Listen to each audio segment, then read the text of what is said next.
Hello guys, கருப்பு படை part 7. இந்த அரவுகள்லேருந்து தொலைதூரம் இருக்கிற நாடு தான் சாரின். அதோட ராஜா வந்து கோம்பட். அவரோட பிரின்சஸ், அதாவது குழந்தையோட பேர் வந்து டயாசெல். அவங்களுக்கு முஸ்டா அப்படின்ற மந்திரி இருக்காங்க. இந்த நாட்டில் அரவுகள் நாட்டோட மன்னர் வெலாரியனுக்கு எதிரியாக இருக்கிறவங்க எல்லாமே ஒன்று கூடுறாங்க. கூடி அவரை எப்படி முறியடிக்கிறது, அந்த ராஜ்யத்தை எப்படி கைப்பற்றுறது, இழந்த ராஜ்யத்தை எப்படி கைப்பற்றுறதுன்னு எல்லா அரசுகளும் கூடி பேசிக்கிட்டு இருக்காங்க. இது வெலாரியனுக்கு எப்படியோ தெரிஞ்சு போச்சு.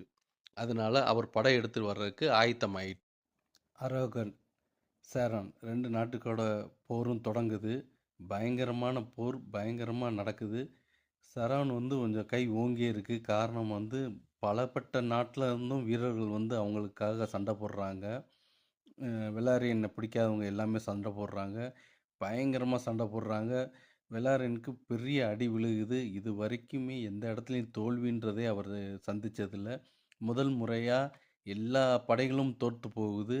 இவங்க 4 பேர், அதாவது வெலேரியன் அவங்களோட 3 பையங்களும் சுற்றி வளைக்கப்படுறாங்க.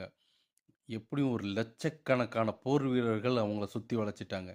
இதுக்கு மேலே அவங்க தப்பிக்கிறதுக்கு வாய்ப்பே இல்லை அப்படின்ற ஒரு நேரத்தில் மேகங்கள் சூழ்ந்து இருளாகுது.